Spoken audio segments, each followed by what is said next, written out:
Hi guys, it's Sam at Cycle Technology, bringing you the first installment of our actual workshop section. So we've had a previous video explaining a bit about tools, what you might need to get started, and then more complex and expensive tools that you might want to get down the line if you really want to get into fixing your own bike. Today we're going to be bleeding the brakes on this Cube full suspension bike I've got here behind me. It's a stereo, not that that's particularly relevant to the brakes. This bike's got Shimano XT 2-pot brakes on it. I'm going to talk you through what we need to be able to do this job and how to do it literally from start to finish, every single little bit, including little tricks and tips that I've picked up whilst I've been doing this, that have been told to me by other people who've been doing it a lot longer than I have, and the idea is to give you the best chance that you've got of bleeding your own brakes. I am in an active workshop. It is messy and there are other people floating around, so you're going to hear background noise and stuff like that as well, so apologies, but we're going to be able to get through this pretty well, I think. We're going to start by removing the wheel.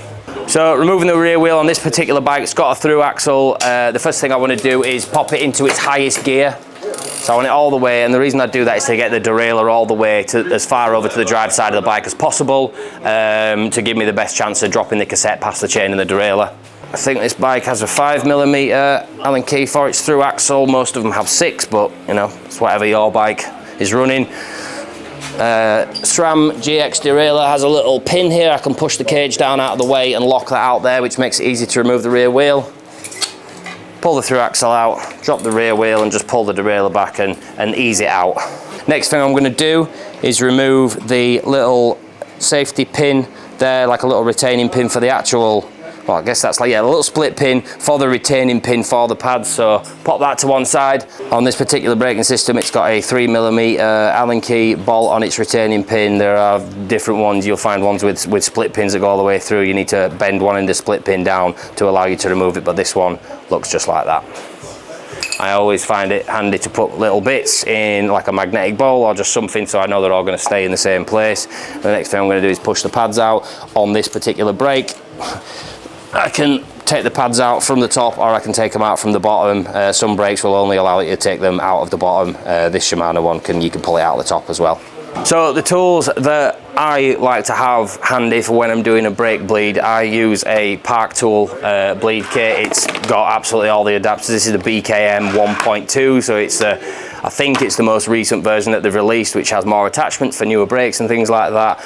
I like to have 2 syringes rather than what Shimano will show you how to bleed using a little bleed funnel that goes into the lever. I like to use 2 syringes, one on the caliper, one on the lever. One of them has a little Shimano attachment on it, and the other one has a little hose with a little pin that sits inside it, which goes inside the bleed port on the caliper itself. I also want to have a bleed block, and that goes, once I've taken the pads out, that goes in between the pistons to stop them moving when I'm pushing fluid in and out of the system. If without this and without the pads in the way and a rotor to stop it all moving, it's quite easy to pop the piston out completely and drop all your fluid out everywhere. So handy to have a bleed block. Doesn't have to be that exact one. There's a bunch of different ones out there that all do the same job. I also want to have some brake cleaner. This is basically like rubbing alcohol. It does a really good job of cleaning up oils and things like that, and then it evaporates away and leaves nothing behind, so it's perfect for brakes. Another thing I like to have for this job, which is not essential but I do find it helps, is something like this. I think they call it a flop stop. It might just be like a gimmicky name for it, but it goes around the handlebar there and it also clamps to the seat post or the frame or wherever you can, and it basically stops the handlebars from moving around whilst you're trying to work both syringes at the same time. And then other things which are optional, these come in the Park Tool kit. You don't absolutely have to have them, but they're like little holders for the syringes. Pop one on the rear, pop one on the front, and then I don't have to physically hold my syringes up in the air whilst I'm doing the job that I want to do. So I'm going to take that brake block. As I mentioned, it just slots right in there. Some of them can be quite loose. You might need to put a little pin through, like your retaining pin or a split pin to hold it in place, but these ones are perfect because they just sit in there and they hold those pistons and keep them in the right place for when you're doing the bleed. On this particular brake, I've got a little rubber cap that sits on top of the bleed port, so I'm going to take that off. A couple of other tools that I need for this specific job, but this doesn't apply exactly like this to every brake. So these brakes in particular, the bleed port on the lever needs a 2.5mm Allen key to remove it, and the bleed port on the caliper needs a 7mm spanner just to open up that bleed port there. So I'm going to need those, but depending on what brake you've got, these will vary. They might have a 2mm one, it might have a Torx, number 10 Torx to relieve the bleed port, and then this SRAM bleeding edge as well. It's all different stuff. But what I'm trying to show you today is the actual bleed procedure and the tricks to get all of the air out of your system.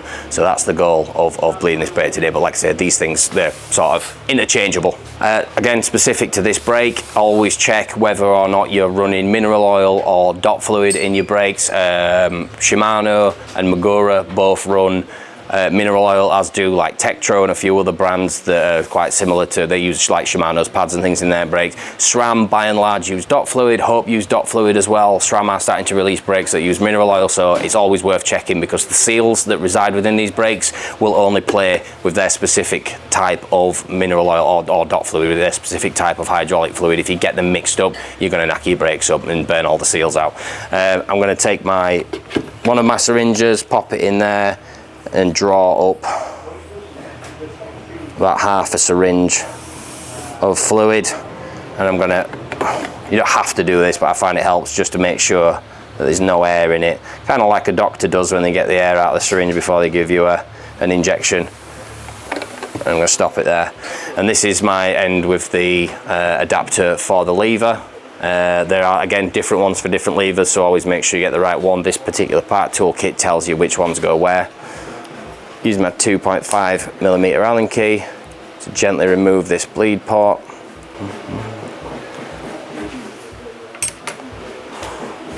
And then I'm going to gently screw this syringe onto there and just snug it up nice. It's got little rubber seals that'll hold it in place. And then I'm going to pop this syringe into this clamp up here. And I can leave that and then move down to the other end of the bike. So I've got about half a syringe full of fluid in my top syringe that's on the lever, and I want about the same on my bottom one. I'm going to do the same thing and try and get as much air out of there as possible. And we're going to head over to the back of the bike. Some people say that you want to open this and let a bit of fluid leak out before you attach this. I don't find that matters, because of the technique that I use for this. I'm going to be sucking the air out of it rather than just pushing it. So that clips on there. I'll just show you if you can get a close up on the end of there. This is why this Park Tool kit and some others like it are so good. It's because they've not just got the rubber hose, but there's a little metal insert with a needle that sits inside the bleed port, which really helps it to create like a tight seal so that we can do the procedure I'm about to show you. So I'm going to pop that onto there, make sure it's sat nice and snug, and then use my 7mm spanner to open up that bleed port. Pop that in my bottom clip and leave that there. The way to do what we're trying to achieve with bleeding brakes is we're trying to get old brake fluid and air out of the system, and fresh brake fluid and no bubbles, no air into the system. I was shown at a convention a few years ago by Calvin from Park Tool, the dude with the mustache. Like, this is how he does it, and he's basically said what we do is we pull on the plunger up here to create negative pressure in the syringe, and that makes the air, wherever there's air in the system, it makes the bubbles expand to fill that negative pressure, and as they expand they rise much more effectively. So rather than just pushing it through and hoping the bubbles get sort of caught by the flow of mineral oil, we're actually going to use this expansion, this sort of negative pressure, to make the bubbles rise up through the system of their own accord. So if we come and have a look here a bit closer, and as I start to pull that up, we can see all these air bubbles are starting to get sucked out of the lever. This is why when we get air like this introduced into the system, this is why we get spongy levers and brakes that are ineffective and less powerful, because air compresses really easily and the fluid doesn't compress hardly at all. So as I pull on this lever, the air bubbles are expanding and rising up through the system. Once I've got to the, just done a little bit of pulling on there, I don't want to go mad with it, ragging it up. I'm then gonna push it back down again and feed some fluid back into it and let that change places with the air that's still in the lever. And then I'm gonna pull on it again, and we see all these bubbles and just flying up there. And you can actually see the bubbles get bigger as I pull on it, and that's them expanding. And when they occupy a bigger space, they're more likely to rise up basically through the fluid. So this is the first thing I do, and I go up and down, and I do that a bunch of times until I probably just got like a few little bubbles. You can give this a bit of a tap and it helps them move up the tube push it back down, pull it up again. And now I'm going to go to the rear and do the same thing. And this is again why I like this particular bleed kit, because it has that good seal on there, so it allows me to pull on it. There's not much air in the caliper, which is always a good thing, but a few bubbles are coming up there. And once I've done that a few times, I am going to start sending fluid from one end to the other. And to avoid any damage to the bladder that lives in the lever, there's like a little rubber diaphragm there. I'm going to pull on this lever as I push this one and help the fluid flow through. So I'm pushing down here, and it's all the fluid's coming out up at the top of there. And then I'm going to do the exact same thing in reverse. So I'm going to push the syringe that's on my lever and pull on the one that's on my caliper. And as I'm doing this, I'm also doing like a lesser version of what I showed you on the lever, which is I'm creating negative pressure in little short bursts, which will help to dislodge any little bubbles that might be in the system. And I go back and forth a few times, and all I'm looking for is, are there any bubbles still coming out of these tubes? I can't see any, which tells me that it's done a good job of bleeding it. Probably go back and forth like 3 or 4 times. But if air's still coming out, then I want to keep doing it until there is no air. And if you want to, you can tap the caliper and tap the lever. I don't find there's much need doing it by this method. It tends to just suck all the air out more effectively than tapping it and hoping that the flow will just pull it with it. I also will flick the lever a couple of times just in case there are any bubbles in the system up in the lever, in the master piston. And there aren't. I'm not seeing any air coming out of there anymore. So I'm going to stop doing that. Get my 7mm spanner, and I'm just going to lock this bleed port off. I don't want to swing off it, I'm just nipping it up like that. I can then remove that one, and I might just want to have one more quick go up here, doing that same thing, just gently working the syringe up and down, just getting any last bits of air out.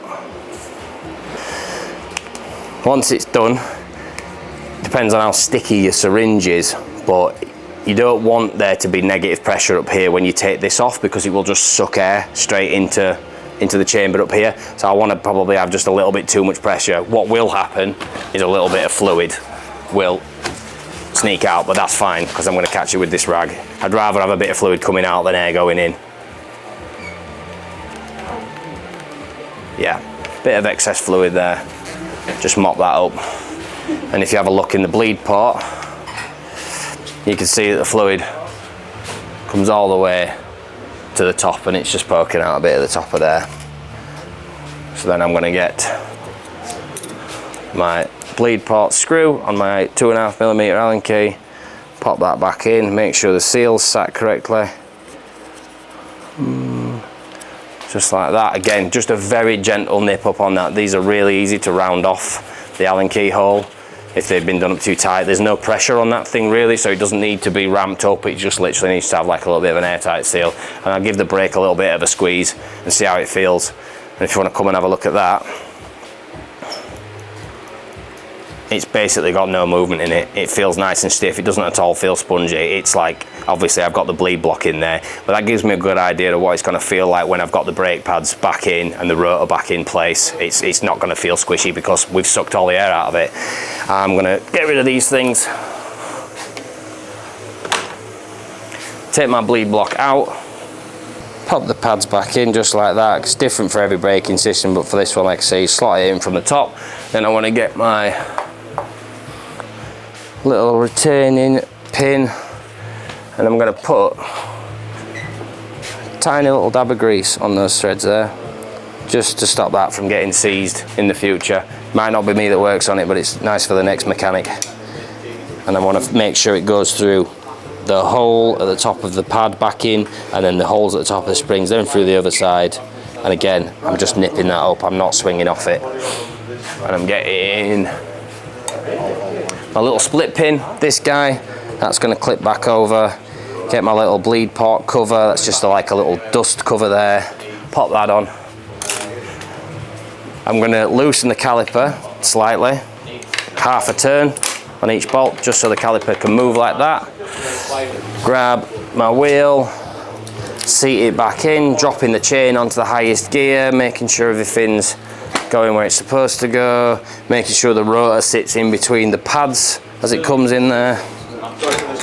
Through axle back in, nip that up, unlock that cage, and then if you want to come over here, because we've messed around with where the pistons are sitting on the brake, we're going to recenter the caliper, and quite simply with a loose caliper we're going to spin the wheel a little bit, pull the brake on, let it go, spin it again, and this is just going to reset the pistons to the place where they need to be. Whilst holding the brake down now, I'm just going to nip that one up, give it a little spin, and I'm looking down, I want to see daylight on either side of the rotor and either side of the pads. Obviously you can see it's not rubbing. Once I'm happy with where it is, I'm just going to gently nip those up one after another until they get to being nice and tight.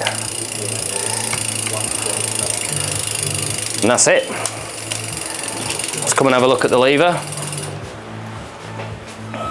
You can see that's about where an XT is supposed to pull to. It feels nice, it's not spongy, it's got a decent bite point on it, and that's the bleed procedure completed. Thanks for watching.